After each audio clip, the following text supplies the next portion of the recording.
Hello student, आज हम पढ़ेंगे रीजनिंग का एक बहुत अच्छा टॉपिक घन और घना।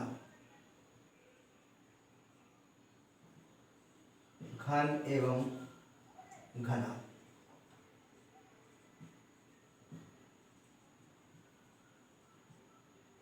क्यू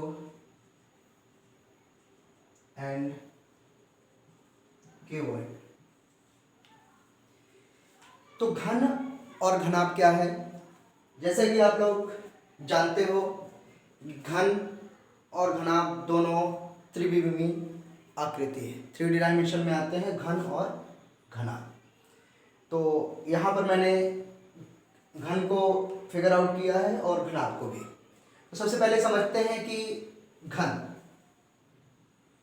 आपने इस तरीके से एक आकृति देखी होगी।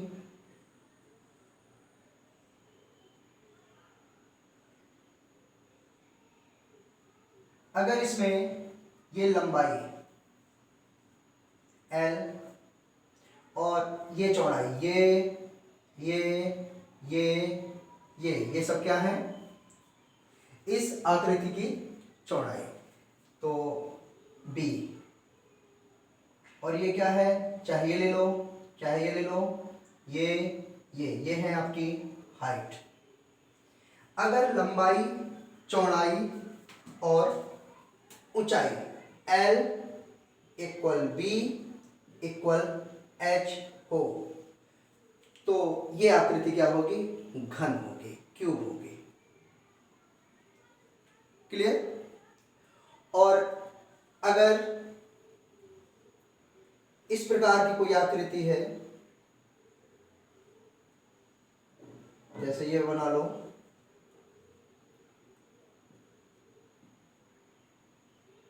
तो इसकी जो है L, ये B और ये H, यानी L B के बराबर ना हो और H के बराबर ना हो, तो इसको बोलते हैं घनाभ।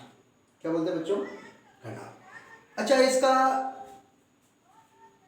जो बेसिक्स है वो जरा जानते हैं। इसमें आप अगर गौर करो, एक ही चीज को पढ़ेंगे। सबसे पहले हम लोग पढ़ेंगे घन। तो घन के विषय में पूरी डिटेल जानते हैं। देखिए, घन में ये जो कहलाती है, ये भुजा कहलाती है, जिसको हम बीमा भी बोलते हैं। 1 2 3 4 5 6 7 8 9 10 11 और 12। तो घन की भुजा बेटा कितनी हुई? घन की भुजा हुई 12। ठीक है, किसकी भुजा? हम पढ़ रहे हैं घन। घन की भुजाएं हुई 12। बच्चों, ये होता है कोना। 1 2 3 4 5 6 7 और एक ये 8। तो घन के कोने कितने हुए? भुजाएं हुई 12 और कोने हुए 8। क्लियर? अब जरा घन की सतह को देखो आप। 1 2 3 4 5 और एक आग के साइड जो कि दिखाई नहीं पड़ रही, 3D डायमेंशन में है, तो वो क्या हो जाएंगी? 6। तो सतह कितनी हो जाएंगी? 6। तो घन की भुजाएं 12 और उसके कोने 8 और सतह कितनी होगी? 6। यही सेम टू सेम घनाभ में होगा। तो जब घन पूरा पढ़ लेंगे तो घनाभ में देखें कुछ प्रॉपर्टी बस चेंज होगी, बाकी घन जैसा ही है। जैसे कोने घन में भी 8 है, घनाभ में भी 8 होंगे। भुजाएं घन में भी 12 हैं और घनाभ में भी 12 होंगे। ठीक है ना? तो इस तरीके से हम लोग देखेंगे। सतह भी दोनों के सेम होंगे। तो बच्चों, अब हम आगे देखते हैं। आप देखिए, ये जो फिगर है, ये क्या है? घन है। ये फिगर है, ये घनाभ का है, इसकी चर्चा हमको बाद में करनी है, मैं बता रहा हूं। तो घन में आप देखो, घन में ये बेटा क्या है, आर एम आर, इसका मतलब क्या है इसको जरा हम जान लें। इस फिगर में जो आर है वो बच्चों आर दर्शा रहा है शीर्ष घन को, शीर्ष घन को। आर क्या है, शीर्ष घन। एम क्या है, एम बेटा दर्शा रहा है यहां पर मध्य घन को। अभी मैं सबके विषय में डिटेल बता रहा हूं आपको। और सी क्या है, सी यहां पर दर्शा रहा है केंद्रीय घन को, केंद्रीय घन को। ठीक, अब चलिए जानते हैं शीर्ष घन क्या होता है। बेटा घन के जो कोनों को लेकर, जो यानी कि जो घन के कोने होते हैं वो ही आपके क्या कहलाते हैं, शीर्ष घन कहलाते हैं। यानी कि प्रत्येक घन में देखिए तो कितने शीर्ष होते हैं, 8, और इन शीर्षों पर जितने घन होंगे, जैसे आप अब अगर आप इसमें देखो तो एक कोना ये है, इसमें कितना शीर्ष है, एक शीर्ष। इस तरह देखो, अगर मैं इसको पलटा के ऐसे रख दूं तो इमेजिन करो आप कि एक कोना ये है, इसमें भी एक शीर्ष, 2 शीर्ष, 3 शीर्ष, 4 शीर्ष, यानी कि जो कोने में जो घन होगा उसको बोलते हैं बेटा शीर्ष घन। और जो किनारे में घन होगा, जो किनारे में ठीक बीच में जो घन होगा, तो किनारा क्या क्या है, घन का किनारा एक ये है, एक घन का किनारा ये है, एक घन का किनारा ये है, एक घन का किनारा ये, समझ रहे हो ना। तो इनके ठीक बीच में जो किनारे के जो बीच में घन होता है, मैं कह रहा हूं शीर्ष घन जो क्या होता है, वो कोने में जो घन होगा उसको शीर्ष घन बोलेंगे, और जो किनारे के ठीक बीच में मध्य में होगा उसको बोलेंगे बेटा मध्य घन। इसके अभी हम संख्या भी जानते हैं। आगे देखो, केंद्रीय घन किसे कहते हैं। केंद्रीय घन कहते हैं कि अगर आप देखो प्रत्येक सतह में जो ठीक मध्य आपका घन हो, यानी कि इस साइड से भी देखो तो बीच में क्या आता है, सी, इस साइड से भी देखो तो क्या आता है, सी, इस साइड से भी देखो तो क्या आता है बीच में, सी, ऐसे भी देखो तो बीच में क्या आता है, सी। तो यहां पर केंद्रीय जो घन है वो उसको हमने किससे डिनोट किया है, सी से। तो केंद्रीय घन क्या है, ये है, और शीर्ष घन क्या है, आर से डिनोट किए हैं, और एम यहां पर क्या है, वो मध्य घन है। आपको समझना ये है कि कोने में जो घन हो उसको बोलते हैं शीर्ष घन, और जो किनारे के ठीक बीच में घन हो उसको बोलते हैं मध्य घन, और जो है ठीक बीच में यानी कि सतह के ठीक बीच में, किनारा नहीं इसमें क्या है, सतह के ठीक बीच में जो घन हो उसको बोलते हैं केंद्रीय घन। उसको क्या बोलते हैं, केंद्रीय घन। तो यहां पर हम लोग इन घनों के प्रकार देखे, शीर्ष घन, मध्य घन और केंद्रीय घन। एक और देखो आप, एक आई से मैं डिनोट कर दूं, अगर गौर करो आप तो इसमें एक अंतः केंद्रीय घन भी आता है, अंतः केंद्रीय घन। वो मैंने इस वजह से नहीं लिखा था क्योंकि वो दिखाई नहीं पड़ेगा, फिर भी मैं लिख रहा हूं अंतः केंद्रीय घन। तो चलिए अंतः केंद्रीय घन की बात करें। अंतः केंद्रीय घन का मतलब होता है बेटा, अगर गौर करो इस पॉइंट में जरूर ध्यान देना, अगर आप देखो तो बीच में ठीक यानी कि जो अंदर एक ठीक बीच में जो घन होगा उसी को बोलते हैं केंद्रीय घन। तो इस घन में देखो जो कितनी सतह का है, जो है आपकी तीन सतह का, 1 2 3, यानी प्रत्येक सतह में तीन सतह है, ठीक है ना। तो इस कंडीशन में देखो, अगर आप इसके पीछे देखो तो एक सी मिलेगा, उसके पीछे एक सी और मिलेगा, यानी दोनों सी को हटा के तो बीच में क्या हो जाएगा, एक आपको मिलेगा घन ना, इस सी को, और एक जो पीछे साइड सी है उसको हटा के देखो तो एक बीच में सी मिलेगा ना। यानी कि कहने का मतलब है कि जो ठीक इस घन के जो अंदर अंतः जो एक घन होगा उसको बोलते हैं अंतःकेंद्री घन। अब इनकी संख्या, शीर्ष घन की संख्या, मध्य घन की संख्या, केंद्रीय घन की संख्या और अंतःकेंद्रीय घन की संख्या, ये बेटा डिपेंड करती है घन की सतह पर, घन की सतह पर। अभी प्रत्येक घन में तो 6 सतह होती हैं, वो बात नहीं मैं कर रहा हूं, मैं यहां पर बात ये कर रहा हूं बेटा, सतह का मतलब कि आप अगर देखो तो इनको प्रत्येक सतह को आप कितनी सतहों में भाजित कर सकते हो, विभाजित कर सकते हो, डिवाइड कर सकते हो, तो उस पर डिपेंड करेगा इन शीर्ष घन और मध्य घन और केंद्रीय घन और अंतःकेंद्रीय घनों की संख्या।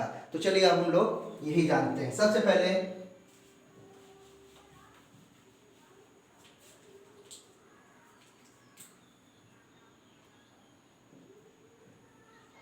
शीर्ष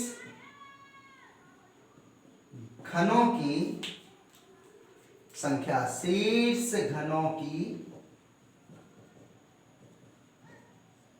संख्या जानते हैं। जरा सोचो, अगर बेटा मैं अभी तो चलिए यहाँ पर 3 में देखो 3 सतह, 1 2 3, प्रत्येक सतह में 3 भाग हैं। अगर देखो तो कोना कितना, कोना चाहे आप 10 भाग कर दो घन में, कोना तो कितना, 1 कोना है। इस साइड देखो 2 कोना है, 3 4, नीचे 5 6 और 7, एक पीछे साइड जो छिपा हुआ है 8, तो कोने हैं 8, तो शीर्ष घनों की संख्या क्या होगी, 8 होगी। अब आप कहोगे सर ये तो 3 सतह वाला था, तो इसमें 8 हो गई। अगर मान लीजिए 4 सतह करते तो बेटा आप 4 नहीं, आप कितनी सतह कर दो, लो 10 सतह कर दो, कोई दिक्कत नहीं।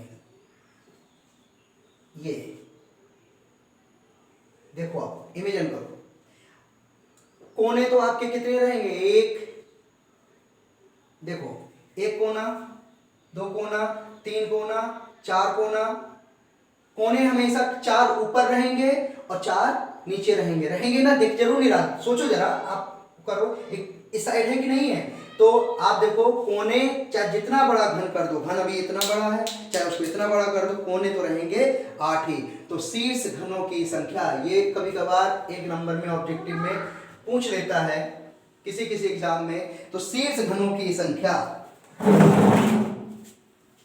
शीर्ष घनों की संख्या हमेशा कितनी होगी, 8 होगी। ओके, तो ये चीज याद रखना है कि शीर्ष घनों की संख्या चाहे घन की सतह कितनी भी दूसरी सतहों में विभाजित क्यों ना हो, शीर्ष घनों की संख्या हमेशा कितनी होगी, 8 ही होगी। क्लियर।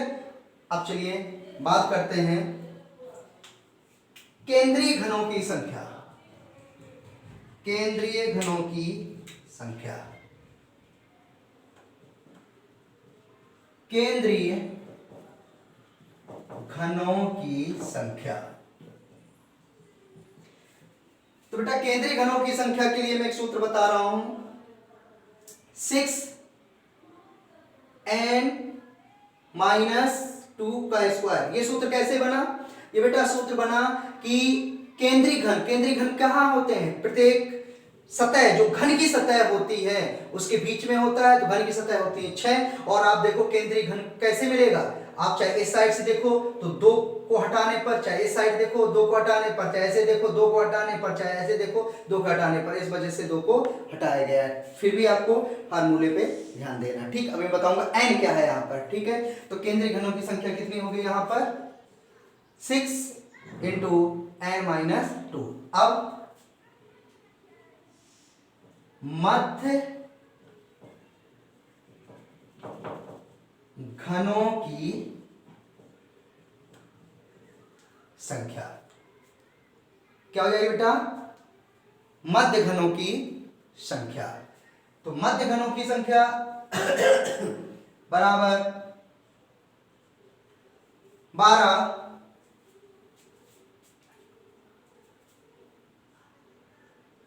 n-2, क्या हो जाएगा, 12n-2। और चौथा है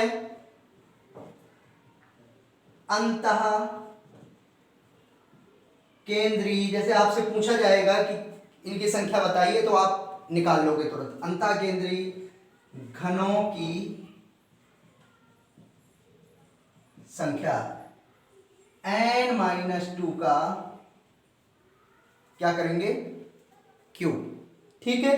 और एक पांचवा, कुल घनों की संख्या अगर पूछ ले, कुल घनों की संख्या, तो ये हो जाएगा n क्यूब, n की पावर 3।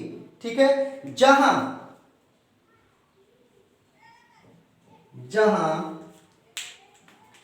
n बड़े घन की भुजा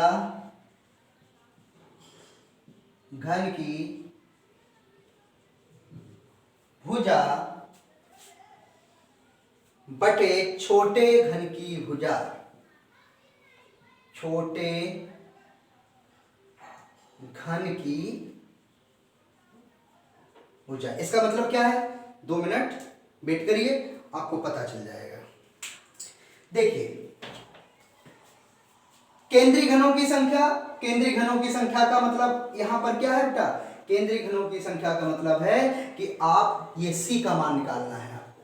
ठीक है। मध्य घनों की संख्या का मतलब है कि पूरे घन में कितने m है उसको निकालना है आपको। और अंतःकेंद्री का मतलब क्या है, सब परतों यानी 6 परतें हैं, इनके ठीक बीच में कितने घनों की संख्या है, यानी उसको बोलते हैं अंतःकेंद्री घनों की संख्या, उसके लिए ये है। और कुल घनों की संख्या, अगर हम इसको जोड़ दें तो हमारी कुल घनों की संख्या, तो बाय द वे एग्जाम में आ जाएगा कि कुल घनों की संख्या बताइए, तो आपको ये अगर 4 आप निकालोगे फिर जोड़ोगे तो समय ज्यादा लगेगा, तो उसके लिए हम क्या कर देंगे, डायरेक्ट n क्यूब। तो n कहां से, बड़े घन की भुजा बटे छोटे घन की भुजा। सवाल देखो, ये मैं यहां रख कर रहा हूं।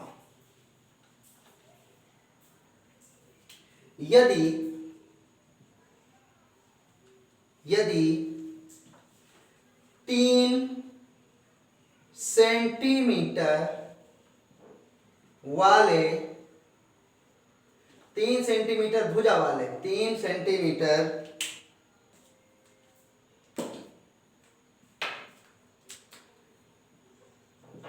भुजा वाले बड़े घन को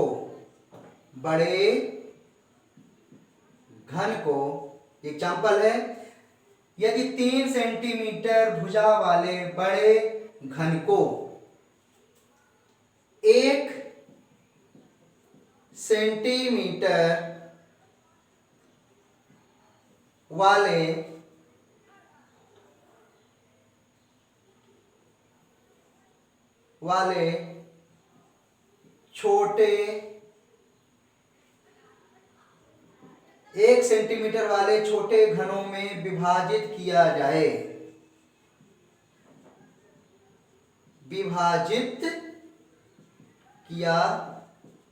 जाए तो कोई भी आप निकाल लो, चलो मैं इसमें सब निकाल रहा हूं, तो आपको ये ज्ञात करना है। एग्जाम में सब चीजें नहीं पूछेगा, कोई एक पूछेगा, तो मैं यहां पे लिख दे रहा हूं। तो शीर्ष घनों की संख्या तो सेम होगी, तो ज्ञात कीजिए क्या क्या, शेष घनों की संख्या। मेरा मकसद है केवल जो क्वेश्चन आए उसको आप छोड़ के ना हो। शेष घनों की संख्या, मध्य घनों की संख्या,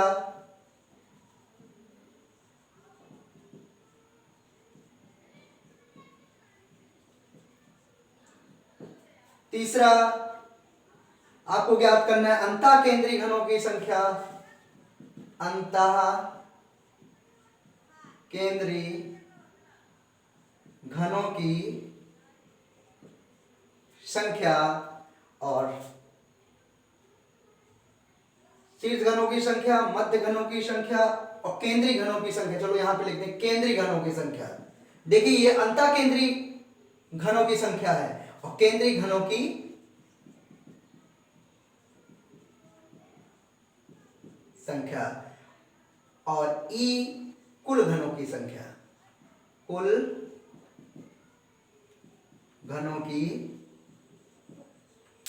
संख्या। चलिए, तो बेटा शीर्ष घनों की संख्या कितनी होती है? 8। मैंने बताया निश्चित होती है। मध्य घनों की संख्या, मध्य घनों की संख्या 12 और n-2, यानी कि आपको n चाहिए तो पहले आप n निकालो। n जरूरी ना, तो बड़े घन की भुजा, बड़े घन की भुजा क्या है? 3। छोटे घन की भुजा क्या है? 1। तो n बराबर आप निकाल लो, अब आसानी हो जाएगी। तो मध्य घनों की संख्या बराबर हम सूत्र जानते हैं क्या? 12 और n-2, यानी कि बेटा 12 और कितना है n? 3 -2, तो कितना हो जाएगा? ये टोटल मिलेगा आपको 12। क्लियर? अच्छा, देखो अंतःकेंद्रीय घनों की संख्या, अंतःकेंद्रीय घनों की संख्या ये है ना, तो क्या है? 3 -2 की घात 3, 3 से 2 जाएगा 1, 1 की घात करेंगे तो क्या आएगा? 1 आएगा। केंद्रीय घनों की संख्या, केंद्रीय घनों की संख्या क्या है? 6, माइनस में समझ लेना, इक्वल का निशान है, 6 से, और क्या हो जाएगा? 3 - 2 का होल स्क्वायर, ये कितना आ जाएगा? 6 आ जाएगा। अब यहां पर कमाल की चीज देखो, ये मैं जो समझा रहा था, कुल घनों की संख्या, तो बेटा इतने पार्ट होते हैं, तो इसमें घन कितने हैं? 8, 8 और 12। यहां पर देखो 8 + 12 + 1 + 6, 12 8 20 और 20 7 कितना हो जाएगा? 27। तो ऐसे आप अगर मान लीजिए ऐसे एग्जाम में पूछ लिया कि कुल घनों की संख्या निकालिए आप, तो कुल घनों की संख्या आप निकालने के लिए ये सब निकालते रहोगे तो समय ज्यादा जाएगा कि नहीं जाएगा? आएगा उतना ही। देखिए 27 आया, और कुल घनों के लिए मैंने बताया n की घात 3, और n कितना है? 3, तो 3 की घात 3 करो, 3 × 3 × 3, ये क्या हो जाएगा? 27। क्या हो जाएगा बच्चों? 27। तो आज हमने बताया आपको घन के विषय में, और घन से कुछ जुड़े हुए तथ्य बताए। ये रीजनिंग के घन और घनाभ का चैप्टर 3 लेक्चर में पूर्ण होगा। पहले लेक्चर में आपको आज ये बता दिया, अगले लेक्चर में आप लोगों को एक घन को अगर रंग दिया जाए, उसको कलर कर दिया जाए, तब क्या सिचुएशन होगी, वो अगले लेक्चर में होगा। और एक लेक्चर में आप लोगों से क्वेश्चन सॉल्व करवाए जाएंगे, जो इम्पोर्टेंट क्वेश्चन होंगे। तो तब तक के लिए गुड बाय।